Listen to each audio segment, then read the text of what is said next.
They'll both then be at mics. And she's going to say, good evening, everyone. Welcome to this very special sharing of brand new songs. For the past several months, we've been able to offer a weekly songwriting workshop through our collaboration, and you are about to hear the results.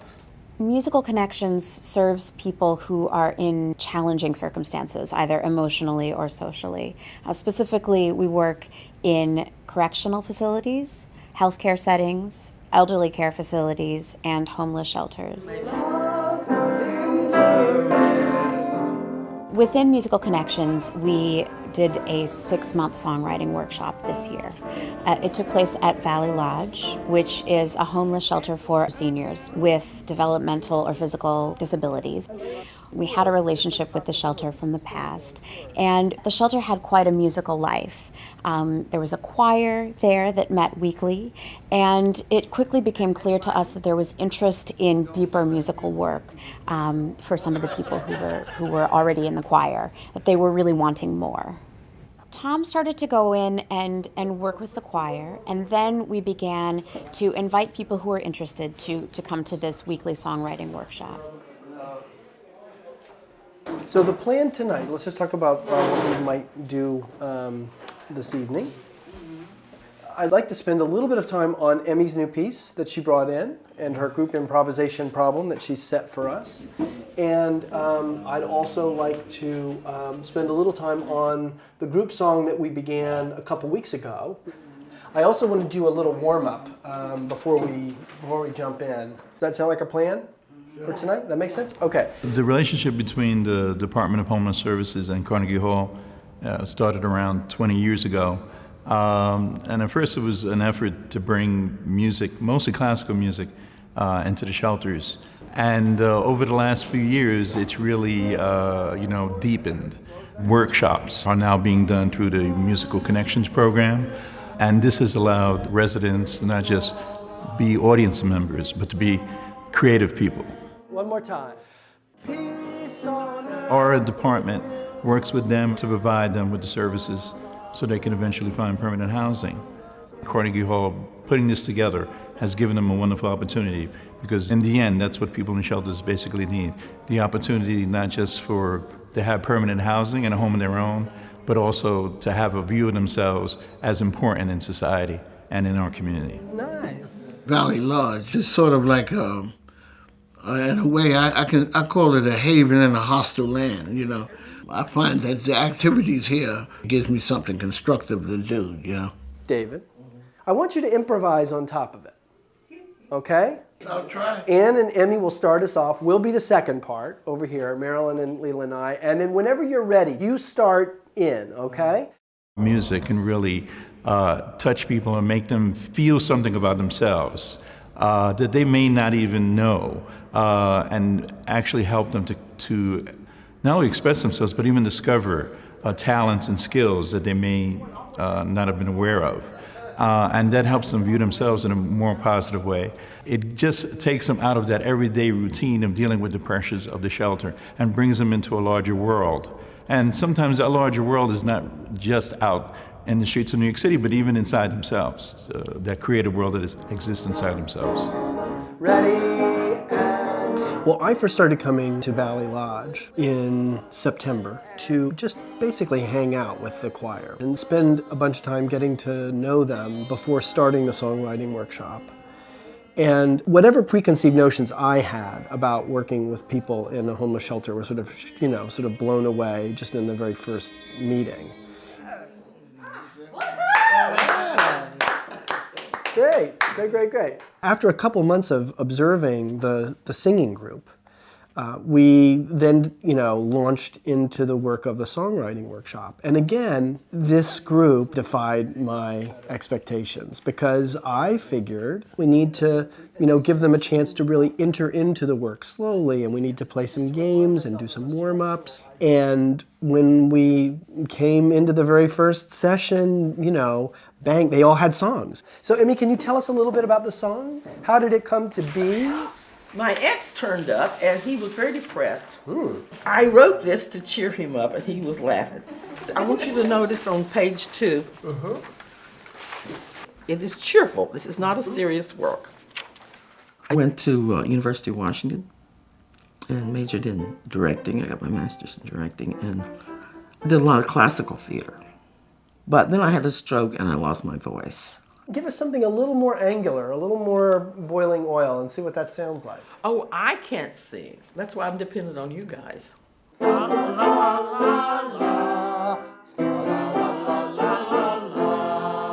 After 4.5 years of living out of doors, I really did not think I would come back inside.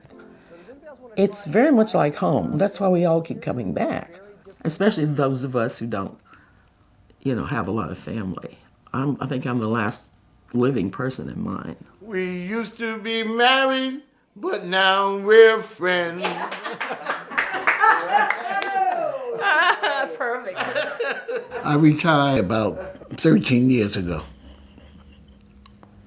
And shortly after that, I became homeless, Think about which word you want to emphasize, or is there a word that you might want to draw out a little bit? It's a hard time of year. So accent, it's a hard time of year. I'm not blaming anybody for my misfortune, because I had a choice to make.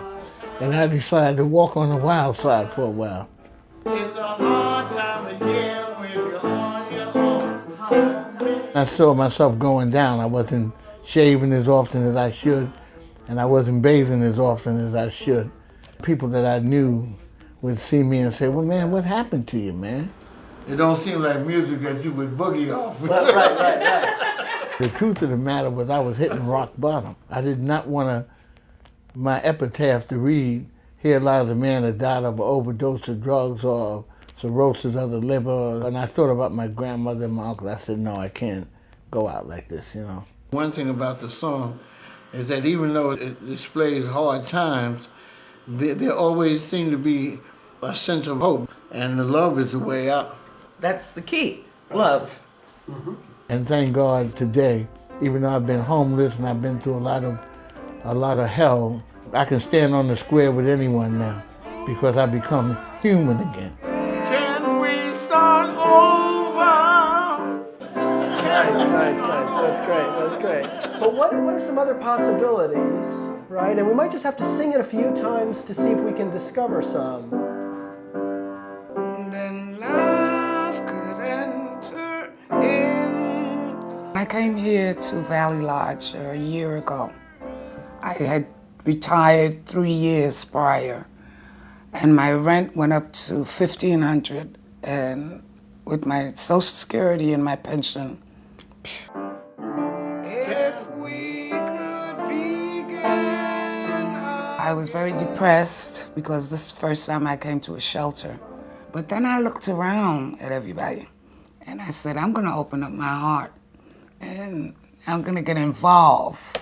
If we could reach out to one another. Can we start over? And I look around and I see my fellow residents.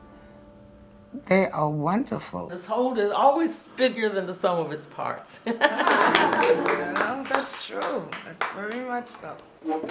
I wanted to just let you know about the long range part of the plan. We have an ensemble, and they would accompany us, right? And maybe sometimes sing some things if we want them to, right? But also the group could contribute singing as well. Sounds like a band. It's a band. Yeah, it's a band. It's a band, so you can be thinking about the instruments of the band as we go along too. We're just trying to get the material recorded and transcribed, and I'm hoping that then, by January or February in this process, we'll get to a place where we can really begin to sort of edit and refine the material and think about arranging it with a collaborating ensemble during, the next couple of months. And then once we hit the spring, our hope is to really spend some time thinking about how these songs get performed, and also to figure out what the challenges are in taking a professional ensemble like Joe Lowry's and amateur singers, songwriters like the people in our group, and how do we work together.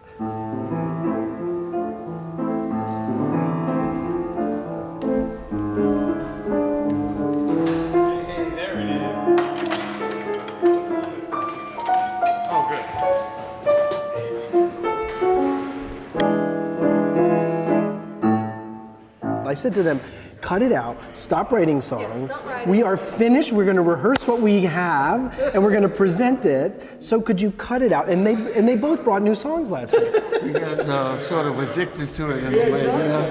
You couldn't stop, you know. Once you get in the groove, you're hooked, man. So I think we should start to run a couple things, and then we can go back to the top of the show whenever it makes sense. So is Layla coming? Leela is not coming. She is, you know, she's in chemo and she is not feeling well. She said she's trying to sort of reserve her energy for coming on Wednesday. So. She thinks she'll be able to make it Wednesday.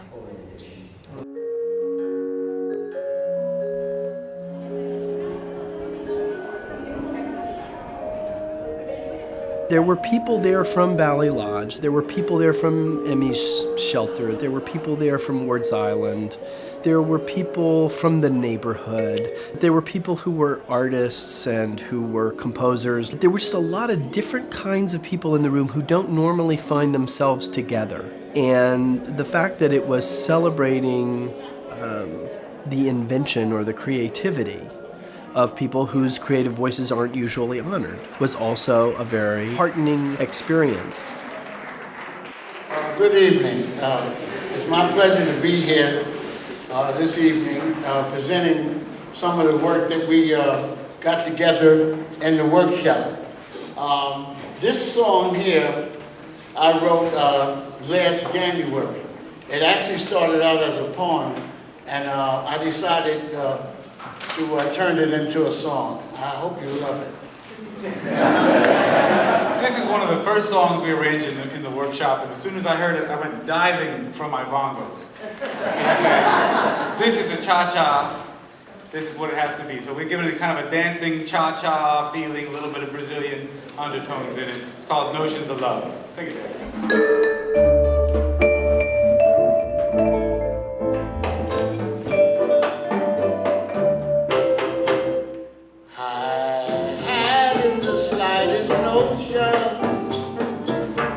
Falling in love with you,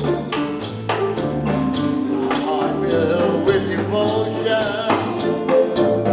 Ask for your love to be true.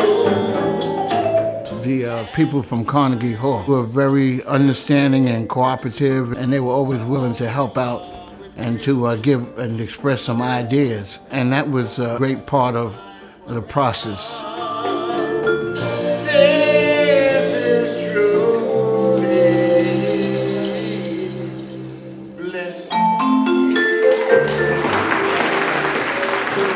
To reach the people and see the people appreciating it, it really gave me a great lift, a feeling that I was doing something that made people happy or gave them a positive reaction. Wow, this is exciting. We have so many talented people in our own Valley Lodge. I am so proud of this evening. I'll never forget it. But I wanted to share something with you. Right next to Valley Lodge, we have a little garden. I love to spend time in that garden. And last November 1st, I encountered what became the subject of the next song, The Last Rose of Autumn.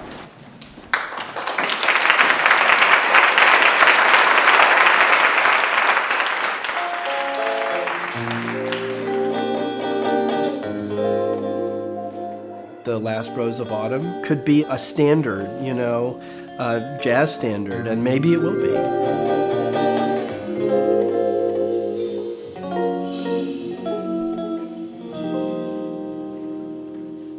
As the first frost had begun and the leaves were on the ground, the trees were bending down, the wind was the only sound. I was alone, I was all alone. And then I said to myself, that shouldn't be there, it's not the time of the year. That was the first time in my life in winter I saw a rose, and it was beautiful. And I called everybody else. Every time I looked at it, I said, come look at this. And some people said, oh, I saw that before, but I had never seen it. And little things like that, you know, I think that we should appreciate and look at, and sometimes we take it for granted. The Autumn Rose, I believe the name of it was. That was a beautiful song. And it actually, you know, when she went into how, you know, she was inspired, when they actually started singing the song, I was in that same garden where she got that inspiration. You know, that's how powerful the song was, the lyrics. A beautiful thing, the last rose of autumn is the first rose of spring. I promise to come back every day to look at you.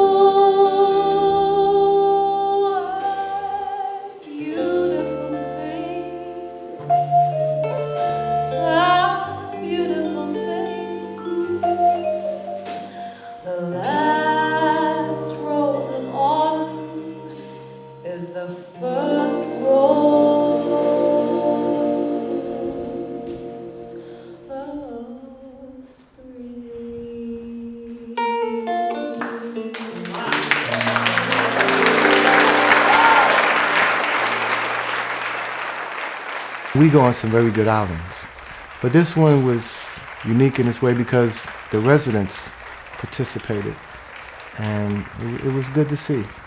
So many of us are dealing with so many issues as far as being homeless and other issues.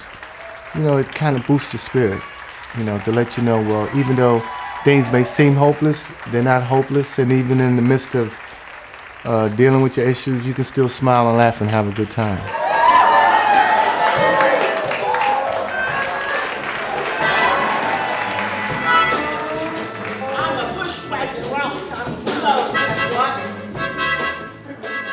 The interaction was incredible. I mean, it made me raucous Saturday night at the bar.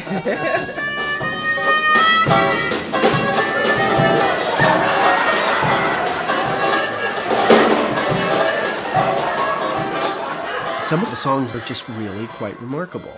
You know, I think Wild Bird by Emmy is amazing. I have seen another earth where blue and green adjacent birth in strange harmonic company, and sky does not divorce from sea.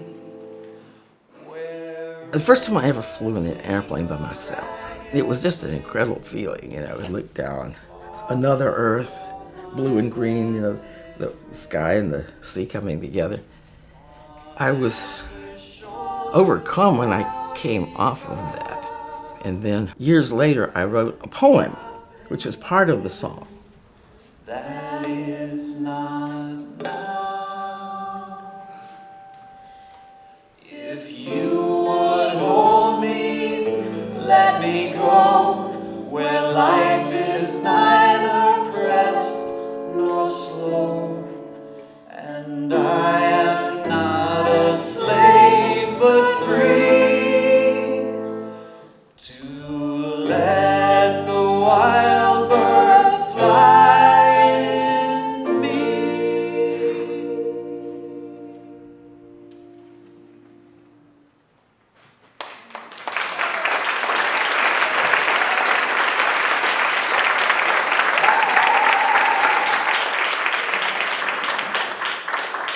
I want to say one thing, even though I've loved and lost, and this is to all my unrequited loves that fell by the wayside. I ain't mad. You understand? And so I decided to write a little song about that, and to let you know that I'm a good sport. Even though my heart is badly as sauerkraut for being broken so many times.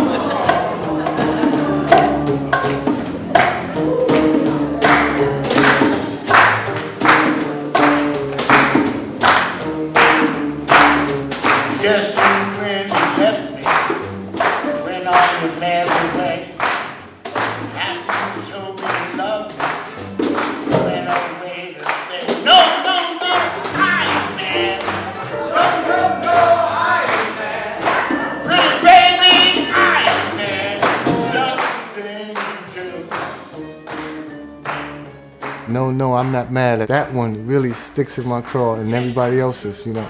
So I was just kidding with him and a few other of the residents here, and one of the staff members, and I says, that's Valley Lodge's new theme song.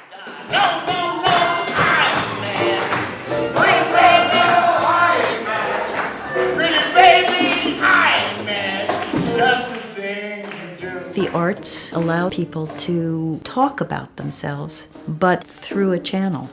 David can express his frustration with relationships, and he's gone through a lot with relationships.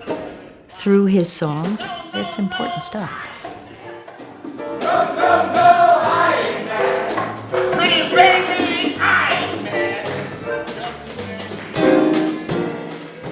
And sometimes I feel almost uninhibited, you know, that I can just expressing myself, and here I am, where, you know, and it's a beautiful outlet for me.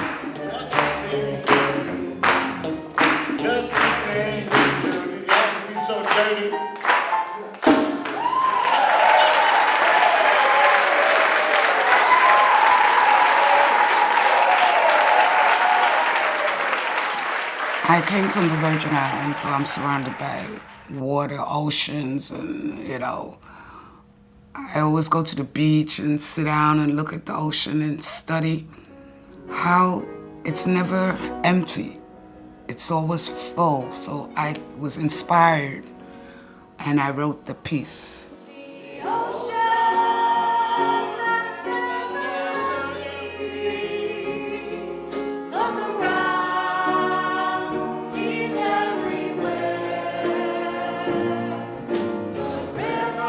I write little poems and things of that sort, so I was like, there's another way that I can show my talent.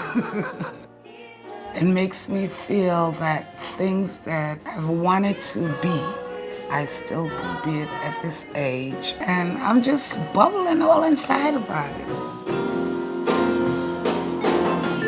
I hope when people see this performance, they will recognize that each one of these individuals is a very precious human being, and that despite some of the losses they've had, they are still very talented and they deserve validation. And maybe this can also erase some of the stereotypes that people have about folks who have been homeless.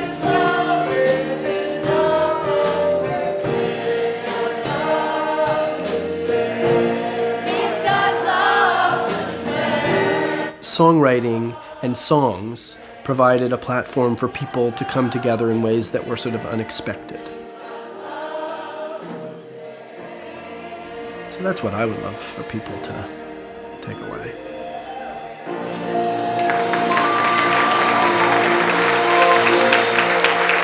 It was amazing the way they wrote all their music like that and have the people that sang it. It was great. I didn't know it was going to be that awesome.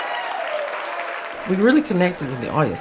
I'm hoping we'll inspire them to write songs, because I knew what a godsend it was for me, and I'm sure David, that we could have this powerful way of expressing ourselves. I might not become a rock star, but one thing I do know, I will have more knowledge about music and about my capabilities as a songwriter. As a matter of fact, there's some people that I met after the show who want to get together with me and to give them some ideas, and I'll be happy to help them along if I can, you know. I think everybody has a song in their heart and has an idea or a story to tell.